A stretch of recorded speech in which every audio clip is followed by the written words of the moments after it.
He's 3 inches tall, weighs half a pound when the bowl is full, and has racked up more felonies than Roger has wigs. Tonight we're emptying the tank and listing every single moment Klaus Heisler should have been in handcuffs if Langley Falls law enforcement had an ounce of common sense. 10 crimes, 10 separate episodes, and the final one ends with an honest-to-God presidential assassination attempt. But if you think a fish can't commit a capital crime, wait until you hear how Klaus weaponized a school bus. 1. Finances with wolves. Klaus's first attempted murder. The very first time we realize Klaus's more than comedic B-roll happens halfway through season 1. Stan buys a half-wolf, half-dog hybrid. Isn't this fun? And because any CIA gadget left unattended is Chekhov's brain switcher, winds up swapping minds with the beast. Klaus sees an opening. He's tired of being treated like a decorative side table, so he tiptoes across the kitchen counter, unscrews a jug of lemon-scented dishwasher detergent, and pours 3 fingers worth into Stan the Wolf's fishbowl. If Francine hadn't spotted the neon suds, and if cartoon biology didn't protect our patriarch, Klaus would have murdered a CIA agent in broad daylight. Boil water? What am I, a chemist? Intent plus means plus opportunity equals prison, folks. But the family laughs, the credits roll, and the fish gets a pat on the head. Strike 1. And yet Klaus's next stunt makes poisoning a wolf look like a harmless prank. Keep your stomach steady for what happens at cocktail hour. 2. Bullocks to Stan, unsanctioned ecstasy. Skip ahead a year. Stan's stressful new boss has everyone on edge. So you'll want to memorize the time and location immediately. Done! So Klaus volunteers to mix cocktails for a high-stakes CIA meet and greet. The special ingredient isn't peach schnapps, it's pure MDMA. When Stan gulps the glass, his pupils dilate like restaurant mints, and 5 minutes later he's shirtless, hugging columns and confessing state secrets to a fax machine. Klaus's motive: I vanted to seize a big man do the small man dance. That's possession of a Schedule I drug and non-consensual dosing of a federal employee. 15 years minimum. Yet by tag scene time, the fish is sunning himself in a dish of Evian, and nobody utters the phrase toxicology report. Because once Klaus mixes MDMA with office politics, your definition of team building will never be the same. 3. Rubberneckers. The school bus pile up. Roger, Klaus, and Stan Wager, who can create the worst traffic jam in Langley Falls.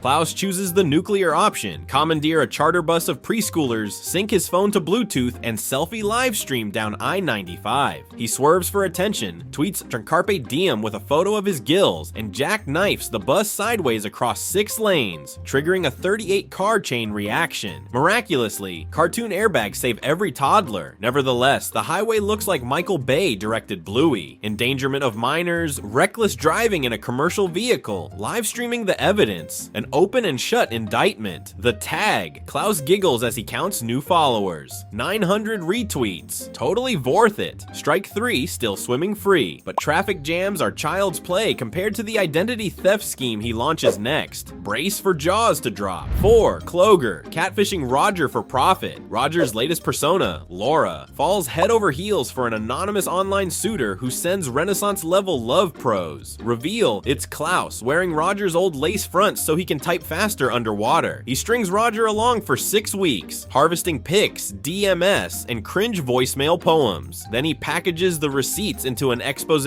alien diva duped and sells them to a sleazy extraterrestrial gossip blog for 600 Deutschmarks and a Crate and Barrel gift card. Identity theft, interstate wire fraud, and psychological torture of an unstable ET.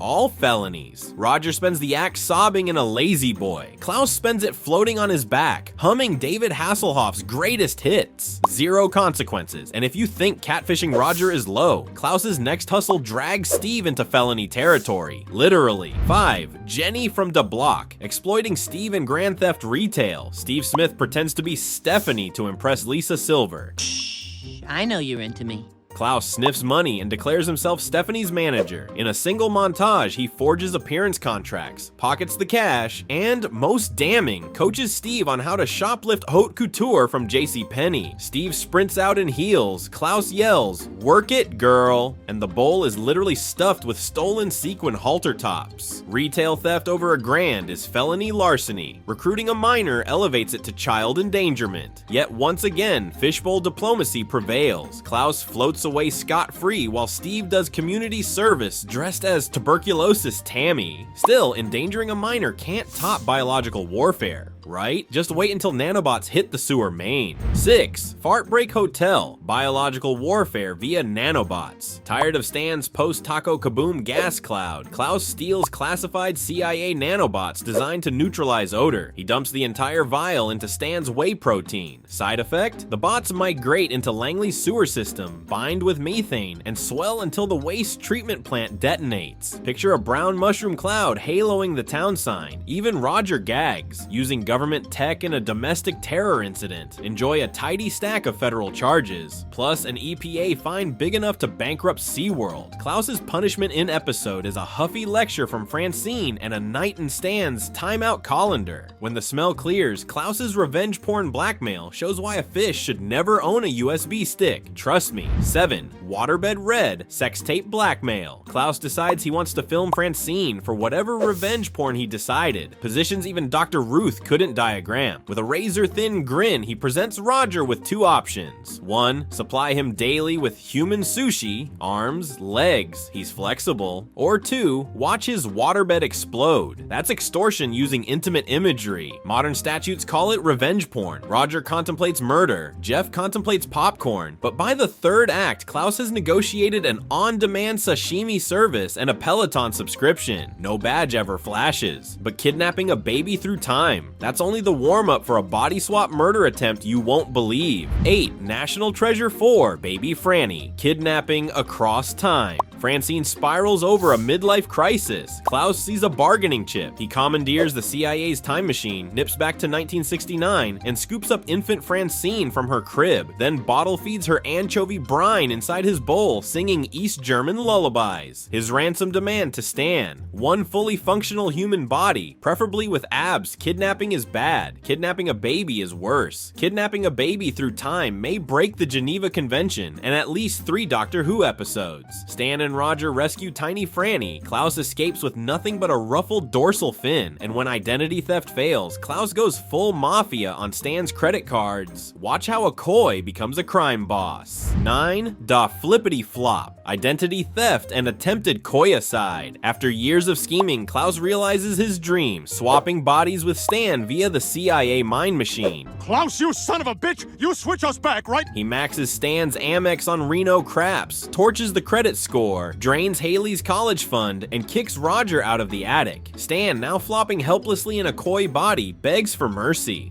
But once I start talking, they're gonna know. So Klaus duct tapes him to a cinder block and tosses him into the backyard pool. Attempted first-degree murder plus grand larceny equals a double life sentence. Stan survives thanks to Francine's CPR and a rogue lightning strike, and the family forces Klaus back into his bowl. Langley PD response time: 0 minutes because they're never called. Yet all of this is child's play compared to the day he lunged at the president with a sushi knife. History rewrites itself in 3, 2, 1. 10. Comic one-shot. Senor Klaus goes to Washington with a knife. Canonical via Boom, Studios American Dad, issue number 1, 2010. Roger drags Klaus to the State of the Union in a novelty purse. Mid-speech, Klaus wriggles free, brandishes a sushi knife, and leaps at the president screaming, "Reunify East Germany or taste Z steel." Secret Service body checks the fish, but not before he slices the teleprompter cable, plunging Congress into chaos. The crowd stampedes.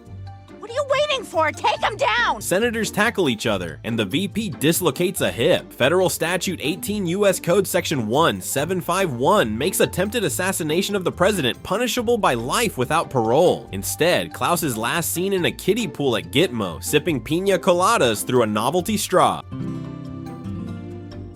In the show's continuity, he's back home the following Monday. The moral cartoon jurisdiction is the real supervillain. By the end, Langley Falls might finally lock him up, unless of course he's already planning the sequel. And there you have it, 10 felonies, 0 convictions. Somewhere in Langley Falls, a goldfish is swirling smugly in his bowl, planning the next caper. Because in the Smith household, crime truly does pay. And if you're still asking why Roger gets all the blame, congratulations, you haven't been paying attention.